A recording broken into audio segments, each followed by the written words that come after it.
Nestas obrigações em que nós temos débito, ou seja, nós temos a culpa, né, que a gente traduziu o débito como culpa, mas eu não tenho a responsabilidade, são situações de obrigação natural. São as chamadas obrigações naturais. Assim como a dívida prescrita. Eu tenho uma dívida lá com o Tiago que prescreveu.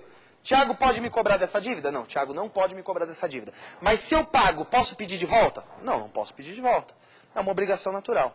Então nós estamos vendo aí que há a possibilidade de haver uma obrigação, de se ter uma situação obrigacional, em que haja débito, mas não haja responsabilidade, não é isso? E o inverso? Uma situação obrigacional em que haja responsabilidade, mas não haja débito. Será que esse inverso é possível? Uma situação em que haja a responsabilidade, mas não haja débito? Então, ótimo. Feito esse esclarecimento, vamos retornar ao inadimplemento culposo e não culposo. Inadimplemento culposo. Regra. O que acontece? Devolução de valores pagos mais perdas e danos. Inadimplemento não culposo é a exceção. Quando eu tenho uma excludente de culpabilidade civil. O que acontece? Devolução de valor pago. Nestas duas situações, inadimplemento culposo e não culposo, nós temos o quê? Discussão da culpa. Agora, eu pergunto aos senhores, será que eu sempre preciso da culpa para responsabilizar alguém? Não estou perguntando se eu preciso da culpa, né? Minha pergunta foi equivocada. Não é se eu preciso da culpa. A pergunta é, será que eu preciso discutir a culpa para responsabilizar alguém? É antes disso ainda. Há necessidade de discussão da culpa, da culpa para a responsabilização?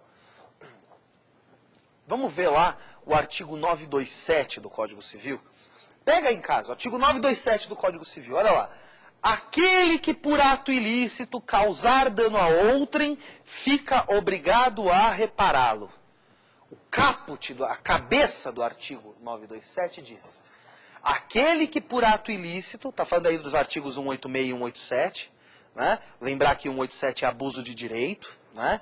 Aquele que por ato ilícito causar dano a outrem, fica obrigado a repará-lo. Ótimo. Muito fácil, né? O caput do artigo 927 está falando do inadimplemento culposo. Aquele que por ato ilícito causa dano a outrem, que fica obrigado a reparar esse dano que foi causado, tá claro? Está falando de inadimplemento culposo. Olha o parágrafo único do 927. Haverá obrigação de reparar o dano? Haverá obrigação de reparar o dano? Fixa muito bem isso aí, ó. Independentemente de culpa. Haverá obrigação de reparar o dano independentemente de culpa. E traz a lei, o parágrafo único do 927, duas situações. Haverá obrigação de reparar o dano independentemente de culpa nos casos especificados em lei ou quando a atividade normalmente desenvolvida pelo autor do dano implicar por sua natureza riscos para os direitos de outrem. Então são dois casos. Ó, de novo, 927, parágrafo único. Haverá obrigação de reparar o dano independentemente de culpa. Nos casos especificados em lei, quais são os casos especificados em lei? Aqueles casos em que a lei diz que o sujeito é responsável independentemente de culpa.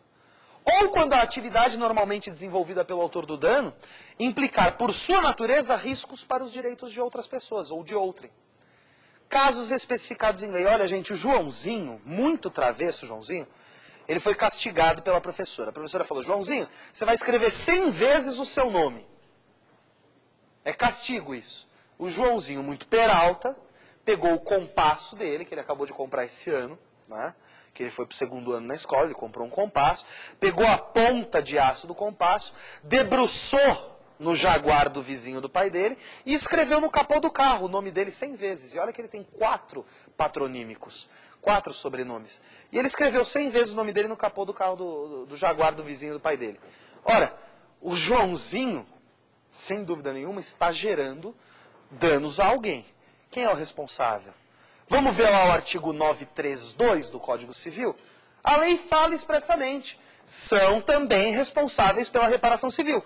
Os pais pelos filhos menores que estiverem sob sua guarda. Enfim, o pai do Joãozinho, ele é responsável, mas ele não tem culpa. Ele é responsável porque a lei disse que ele é responsável.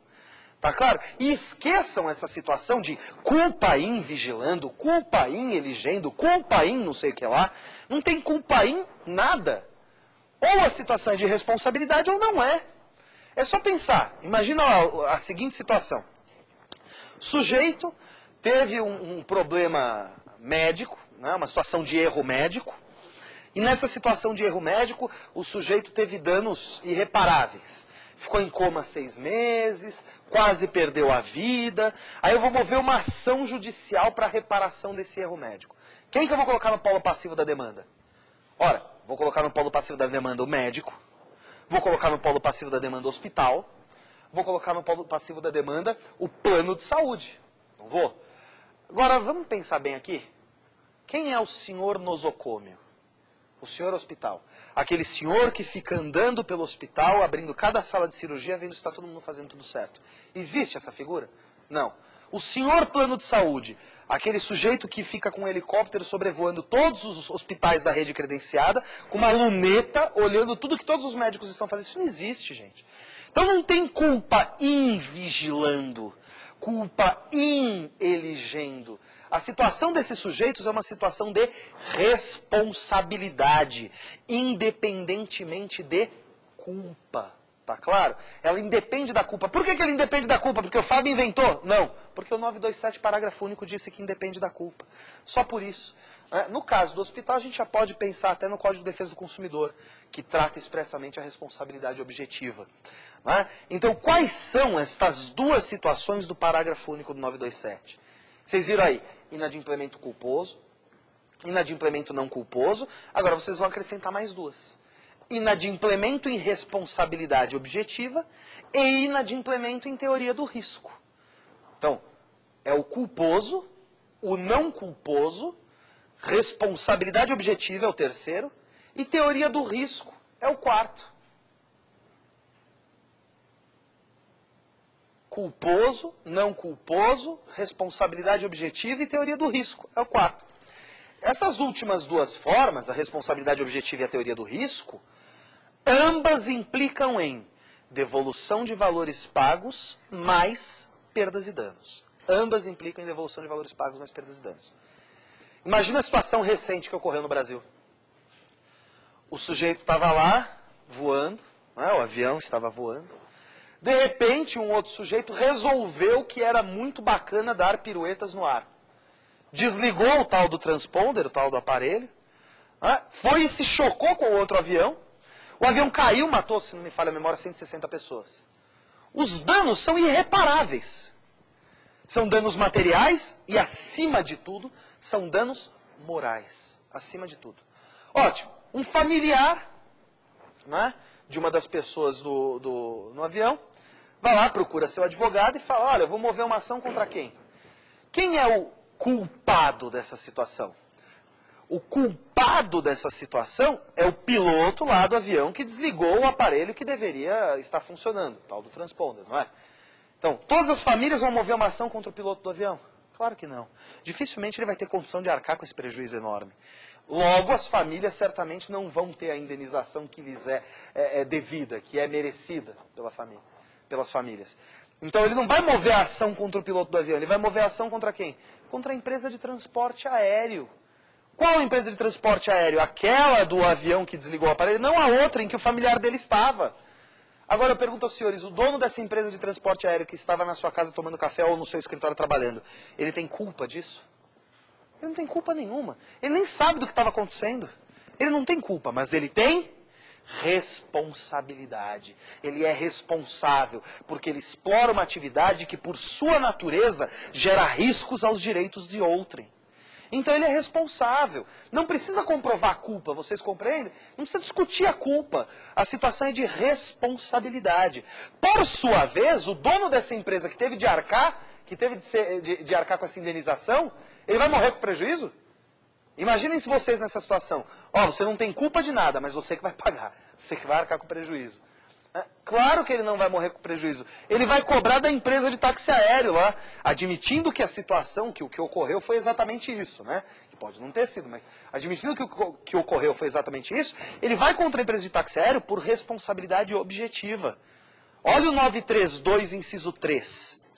O 932 do Código Civil, lá no seu inciso 3, diz: são também responsáveis pela reparação civil o empregador ou comitente pelos atos de seus serviçais, funcionários, enfim, aquele piloto do avião, que é funcionário da empresa de táxi aéreo, ele cometeu um ato ilícito, houve um inadimplemento por parte dele, inadimplemento culposo por parte dele, que faz com que o seu empregador responda independentemente de culpa.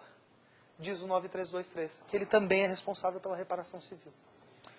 Tá claro, gente? Então, a situação de teoria geral do inadimplemento nas obrigações passa pelo inadimplemento culposo, não culposo, responsabilidade objetiva e teoria do risco.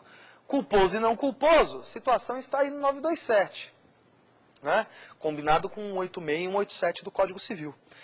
Responsabilidade objetiva e teoria do risco, sobretudo parágrafo único do 927 do Código Civil. Tá claro? Agora, a gente falou aqui, né, que o inadimplemento culposo gera devolução de valores pagos mais perdas e danos. O não culposo, por seu turno, gera a devolução dos valores pagos. A responsabilidade objetiva e a teoria do risco geram também devolução de valores pagos mais perdas e danos. O que são essas perdas e danos? Devolução de valores pagos fica muito fácil, né? Pagou 100, devolve 100. Pagou 1 milhão, devolve 1 milhão.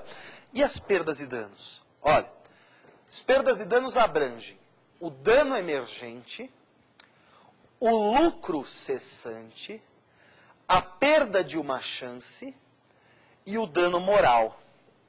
Né?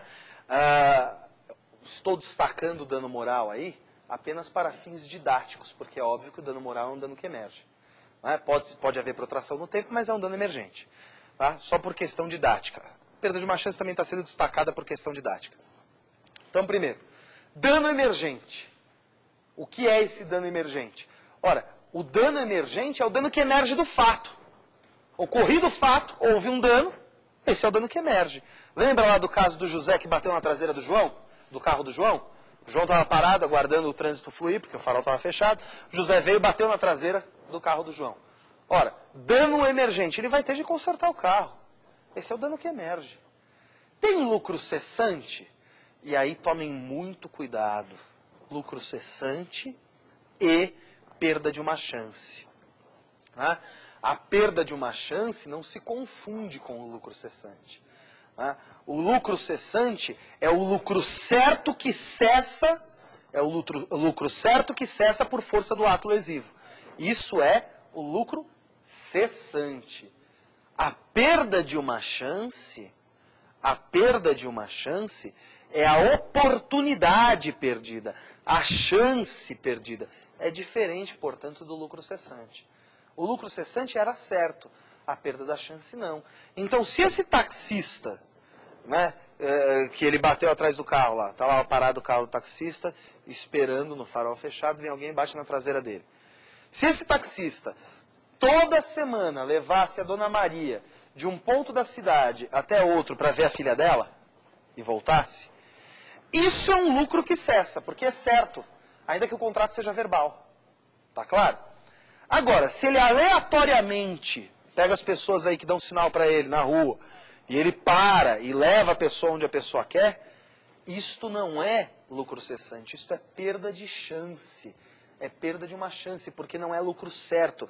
Ah, professor, mas o valor é certo. Sim, o valor pode ser certo. Ele vai fazer uma prova robusta em juízo, de que nos últimos 3 anos, ou 1 ano, sei lá, ele faturou de 4 a 6 mil reais por mês, né, com base no trabalho dele de taxista. E o carro dele vai ficar 3 meses parado na funilaria, então ele quer lucro cessante de 3 meses por 4 mil reais ou por 5 mil reais. Isso é lucro cessante? Não. Ele pode pedir os 4 mil reais ou 5 mil reais por 3 meses, 15 mil reais.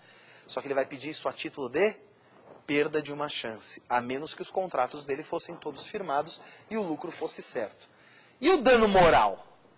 O que é esse dano moral que vai haver aí na situação de perdas e danos? Olha, durante muito tempo a gente passou entendendo que dano moral era a dor, a ofensa, né, a angústia, a mágoa. Dano moral não é dor, ofensa, angústia, mágoa, porque isso é extremamente subjetivo. Eu viro para um sujeito e falo assim, seu bobo, ele vai lá e me dá um tiro. O outro eu falo, seu bobo, ele dá risada e brinca comigo. Isso é extremamente subjetivo. O que é dor? O que é